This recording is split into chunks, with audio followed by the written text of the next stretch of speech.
we are back in Polly's studio. She calls it a studio, not a gallery, but it seemed like a gallery to me actually. Well, it's not one thing or the other. I want it to be an art hub, a creative hub where things are happening. I don't want it to be a stagnant space. So I want people, whenever they come in, they've got to be seeing something different happening. So that's why I don't really call it a gallery. I think you get a bit of the wrong impression if it's a gallery. I also sell other things from here, you know, cushions I make, prints that I do. A gallery seems very formal, so I want it to be a very relaxed space, somewhere where people feel easy popping in and out of. I also run quite a lot of community art programs, and this is a home for those programs as well. So if anybody wants to come and see what's going on those programs, they can come here. Wow. This is where my team will be meeting. This is where we'll be operating from. That's interesting. So I want it to be a real living, dynamic space.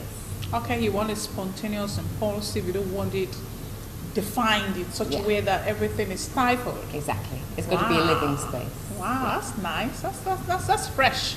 I hope so. Fresh. I hope so. And now, you know, earlier on you told me you don't want to be identified or defined as an artist. And you know, people in your field would readily accept it and say, "Oh, I'm an artist." But you were more like, "No, I want to be identified as a painter." Why that? What has informed that decision, that resolve to be identified as a painter rather than an artist? An artist as well, but primarily a painter. I think primarily a creative person. I'm happy to be creative in all sorts of different ways, and not necessarily in a way that would be considered normal for if you were a conventional artist. Okay. I also find that people get a bit apprehensive if you label yourself as an artist. Sometimes I think they get the wrong impression. I'm not, much as I love what's going on in the art world, especially with the younger generation, especially in Nigeria, there's so much interesting dynamic stuff going on in the creative and in the art space. I feel if I identify myself as an artist, it's almost like I'm trying to label myself as part of that scene, which I don't really think I am. I think I'm a creative person. I express myself visually, largely through paint. I also think, and I hope, that my work is accessible. As I've been explaining to you, I have a passion for getting art out into the public space. I want my art to be accessible. I want people who've got no previous exposure to contemporary art to be able to see what I'm doing and to be able to respond to it. So that's why I say yes, I think I'm primarily a painter, a communicator, creative person, communicating visually largely through using paint. Okay, so who do you feel most comfortable working with, adults or kids? Because you seem to have a special connection with kids. I love working with kids. They're much easier to work with than adults. The older people get, the more set in the ways they get. So I find if you have to explain something to a child, in fact you normally don't need to, they just need to watch. And once they've watched you do something once or twice, they've got it. So you just slowly let them watch and see, and they'll pick it up and run with it. Wow, that's interesting. So as a painter, your colors, do they really define the message you're trying to pass out or pass on to people? Oh gosh, you're getting very deep here. Actually, I paint with whatever I have to hand. We don't have the luxury here of having anything we want to hand materially wise. There are a couple of great art stores, there are paint shops, but the supplies are a bit limited. So actually it's a question of what is available, what can I do with what's available, make what's available work for you. And let's face it, the most creative people can turn the most basic thing into something beautiful. So when you ask me about the colours and how do your colours feed into your work, actually my colours are usually the result of what I've got to hand. It's not me thinking long and hard about what colours I need to express myself. It's like, right, what is to hand, what can I do with it? You know, this painting thing, this painting gift, some people take it so far that, you know, even the normal layman out there may not even understand what they're trying to push out. Sometimes painting is so deep, so philosophical, so abstract that you can barely connect or understand the message the painter is trying to pass across. Or some artists or some painters would rather use very bright colors, to express themselves. Some would rather go for very deep colors, dark colors that project some kind of deep philosophical thoughts and messages. And my question now is, where do you fall in this category? Are you a bright, shiny, happy-go-lucky painter, or you're the deep philosophical painter who likes to pass a message, deep-seated messages in colors? Well, there you see, that's why I sometimes think maybe I'm more of a painter than what you might. I think what you're describing is what people see as an artist. So I have always painted. I've always been creative. I grew up in UK and in Europe, and my childhood was quite bucolic, but it was also very quiet compared to the childhood of kids in the 21st century. So days were long, and there wasn't much TV. We had no internet. My family's quite a creative family, so we were creative. That's what we did. So from a very early age, I painted, I drew, I made, I designed, I did stuff with my hands. And we always had a lot of artists in and out of the home. So I was exposed to the visual arts and to the creative process when I was very young. So it was never a conscious decision that I'm going to be an artist. It's just what we did. That's actually as deep as it gets. I think my art, my creativity is a response to my joy in what I see around me, and my love of life and what I have around me. The paintings we have, are they an expression of the feelings, of your emotions inside?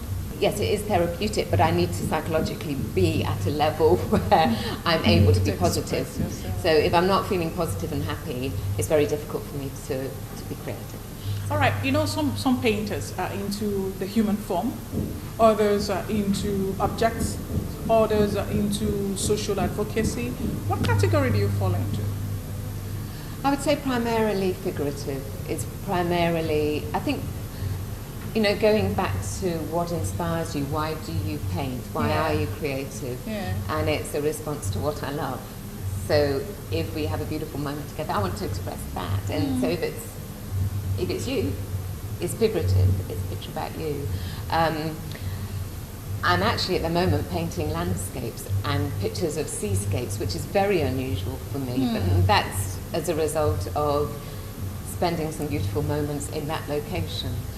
But primarily, yes, my work has become figurative and about the figure and about people primarily. I think the greatest impact and the thing that strikes me most, and always has done, about being Nigeria are the people and the energy and the characters and the empathy I feel with people, especially with women here. And I think that's partly why I focus more and more on the figure and on people over the years. It's very much a reflection of my experience in being in Nigeria. Environmental painter. That's one way of putting it.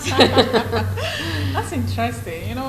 Looking at your studio, I'm tempted to say gallery, but looking at your studio, I see a lot of paintings that ranges from the body parts to figures to jerry cans to a boat and other things put together. And I'm wondering, how do you even do this? Well, I'll paint anything, so yeah, you need to be a bit careful of what you leave hanging around me, because it very soon gets covered in paint. The jerry cans you're referring to have been painted by students that I mentor, because you can see my work is very large scale. Yes. I'm happiest, my comfort zone is a wall. If I had a wall to paint, then I'm fine. I find even with a very large canvas, I'm very soon running out of space and wishing that I could extend the canvas. So I love mural work.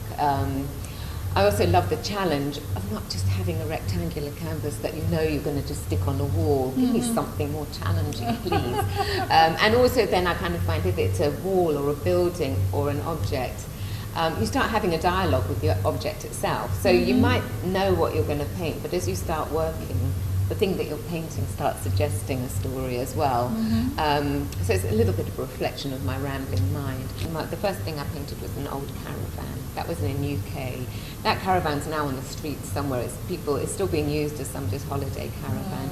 Just caught people's imagination. So off the back of that, I painted a water tanker in Kaduna, an old Bedford truck in Ibadan, a passenger ferry in Lagos last year that I saw on the water a couple of weeks ago, all with the paint still on it, and the beetle outside that you've seen. So I've done all sorts of those objects, the boat that you see here. What I like about it, number one, as I've explained, it's challenging, it's fun. I just find it takes the stuffiness out of art, because let's say I'm painting a VW Beetle, you can't be stuffy about it. It is just a celebration. It is just something fun. Of course, I could make it deeper and more complicated, but really, hey, this is just Polly having a bit of fun. And what is particularly pleasing is when you then see that object out on the road and you see people's reactions, and to go back to something I said earlier, the smiles on people's faces. These are people who've never stepped into an art gallery, would never think that they know anything about art, but they see that passenger ferry go past, they do a double take, they've got something to say about it. They see this VW Beetle on Fallamore Bridge in the traffic, they've got something to say about it, and that gives me a lot of pleasure and satisfaction. Wow. So there we are, that's the whole painted object story. Yeah. Okay, so do you sometimes get stuck in your expression while painting?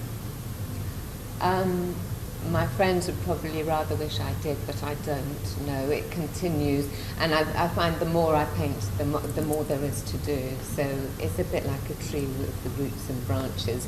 You start off with the seed, and you water that seed, and it doesn't stop. So yeah. Wow, that's awesome.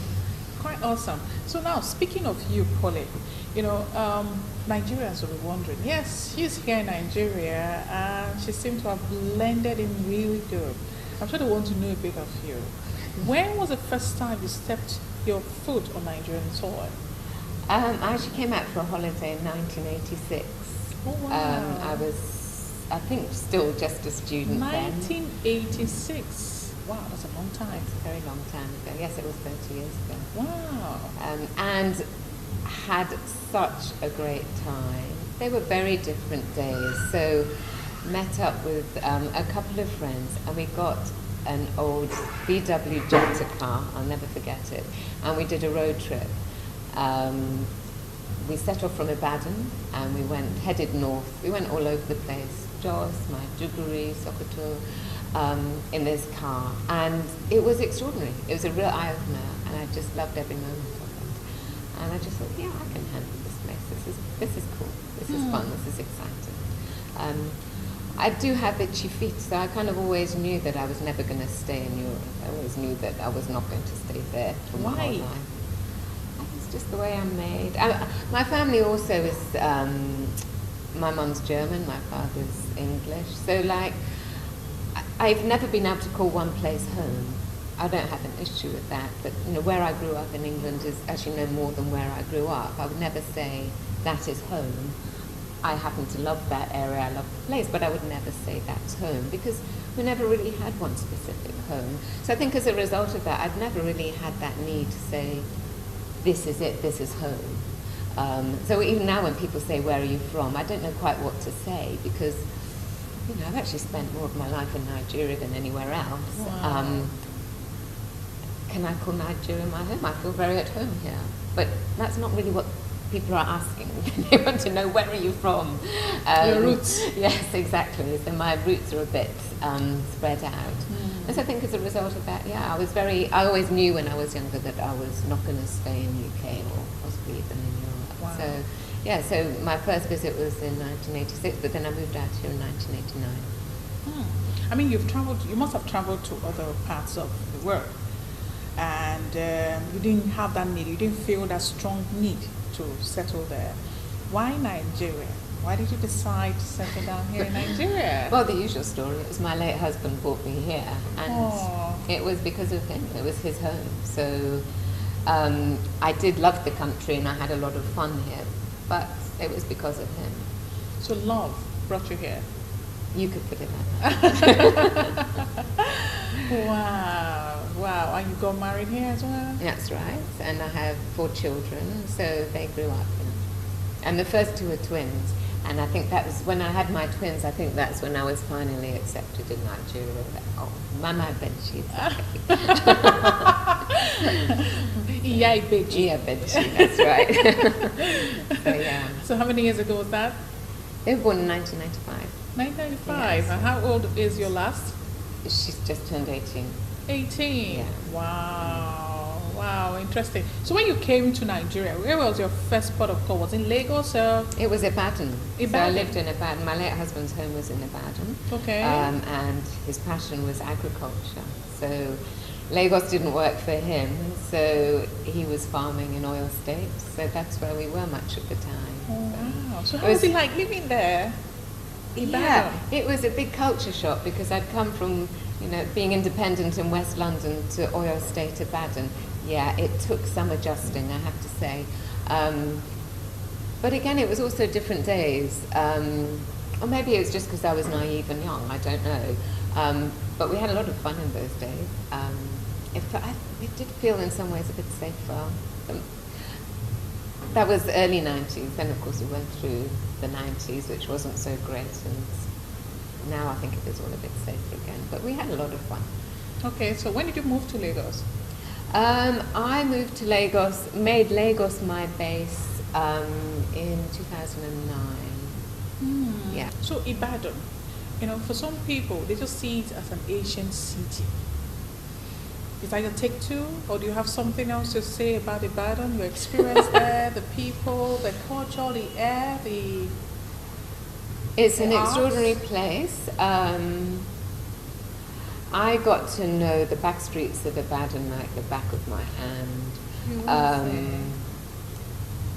And it was a very interesting place. So we were talking about the Adire Aleko, and the cloth markets in those days were amazing. The Ashoke markets and the cloth that you could see in those markets was overwhelming. And also, everywhere you used to go in Ibadan, you'd see people weaving Ashoke. And there were still a couple of people practicing the Adire Aleko technique. So I trained with a couple of artists learning batik and resist dyeing, but I wanted to learn the Adire Aleko, which, I had seen samples of this beautiful Adire cloth in the British Museum, and got to Ibadan here with these old ladies still practicing this technique. They must have been very old, like well into their 90s, Wow. and they'd clearly been doing this their whole lives. So I spent a bit of time with these ladies, and they taught me how to mix the cassava wax paste and how to paint the patterns with the feather. So I did that. I learned all of that, and experienced all that, which was very stimulating and interesting. And I wish I'd made a better record of all of that. So now you have this art painting work going for you. I'm wondering, do you have students, you have proteges who are learning from your footstool? Yeah. So I work with this youth empowerment program. It's called Get Real. Okay. So there's about 15 students that I work with when I can. So if I have an arts program, a community art program, they come and get involved with that. I just wish we could get a lot more of that sort of thing going. It's so important to work with kids and with the youth. The art you see in the streets is a very important part of people's perceptions of those spaces. Think about Rio during the Olympics. Some of the most memorable images of the Rio Olympics are of the street art that was produced, and the murals, extraordinary murals produced for the Rio Olympics. Think Barcelona, think Buenos Aires, think Cape Town, think Johannesburg. There's extraordinary art out in the streets for all people to enjoy. And to me, the irony is that Nigeria has got such a huge pool of creative talent. Look at what Nigerian artists are doing everywhere else in the world. Yet you come to Lagos. Where do we see this creativity? There was a lot of it 60s and 70s. A lot of creativity on big murals, big mosaics, in the architecture. of those of the 60s and 70s. What's happened to that? There's very little. There's little small pockets, but it's a culture that seems to have been lost a bit, and I would love to see that brought back again. Recently, there was a wind sculpture unveiled by Yinka Shonebare, the Nigerian British artist, in Ikeja. Now, Yinka Shonebare's work is seen worldwide in public spaces. This is the first piece of his to be shown in a public space in Nigeria. It's of massive importance. Now, this should be the home of Yinka Shonebare. This should be where we see his work more than anywhere else. But I know the challenges that anybody would face in getting that work into the public space. And I think that's an attitude that needs to change. We need to get more public art out there. Come on, guys. Embrace your creativity. Be proud of it and celebrate it. It should be seen by everybody. It should be seen by everybody, and it should start from home. Absolutely. It should start from home. You know, what that thing you just said, hit me a bit. Hit me a bit, not because I'm an artist, but because we need to maybe push this message out a bit more so that the artists we have here can come back home. Absolutely. And celebrate Nigeria. Yeah. Because it's what you project through your art, through your work, through your expression that the world will see.